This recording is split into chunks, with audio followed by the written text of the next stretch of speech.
Okay, this is maybe going to be the first video for the Best Small Press channel.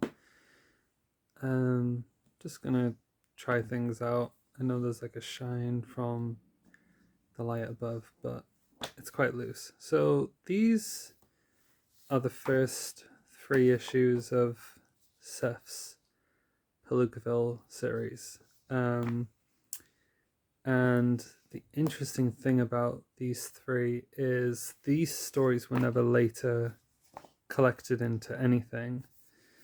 I think he hated the art style, even though it's, in my opinion, some of his best work. I find that with Seth, he devalues his looser sometimes work, and mistakes some of the work he takes really long on completing as his best.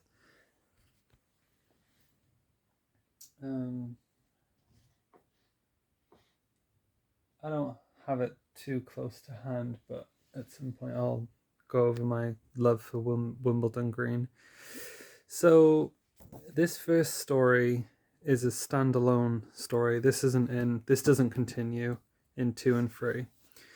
And it basically just follows when he's like a young, kind of gothy punk, slightly androgynous, and he basically gets kind of queer bashed. Is that the term for it? I don't know. Don't know if that's problematic. But that is essentially what happens. It's quite a, I don't know, it's like a read once story, and they did a 10-year anniversary special edition version for it, which I found, it doesn't look that beat up on camera, but it's pretty beat up. But I didn't know if there were going to be extra pages or anything. Turns out there isn't. This is the only difference, and the cardstock is way thicker, and the color is more of a muted green, whereas in here, this is just grays and blacks. But still, it was kind of cool to see. But yeah, it's literally for hardcore fans that are curious. This is the only page that is different. Yeah, this looks way nicer, I think. But 2 and 3, sorry, this is very loose, this video. I want to keep it under 5 minutes.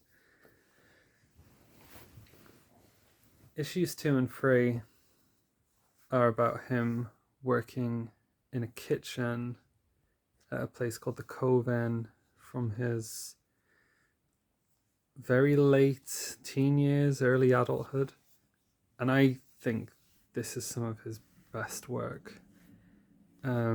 If you're patient, you can find these on eBay for a reasonable price. I really like them. It's just, if you've ever worked in a kitchen, which I have spent a lot of years working in kitchens,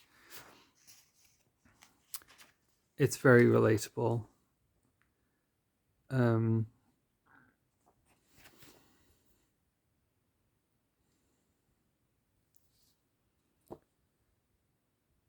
Yeah, so this kind of ends as like a part 1. I am just ad-libbing this. It's probably very obvious. Part 2 picks up. This is like a really interesting story, like the dynamic of them. And I don't know if it ever actually, I don't think this story comes to a real close. But my memory's a bit foggy on it. But I'm sure that issue 4 starts with, at some point I'll pull out all my Palookavilles. I don't have the full run, but I think issue 4 starts with a new story, which was then collected. Issues 4 to 9 became It's a Good Life If You Don't Weaken. Interestingly, though, this recently came out, issue 24, and I thought this was quite an interesting, like, creative writing idea. Is he starts to do Cove In again. It's very, very, very different. But it is about him being a dishwasher or pot wash, whatever you want to call it. His memory's a lot foggier now, but like,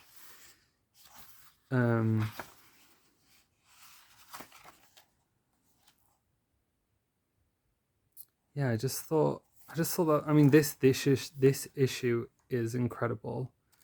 There's a lot of photography, which he puts so much photography in his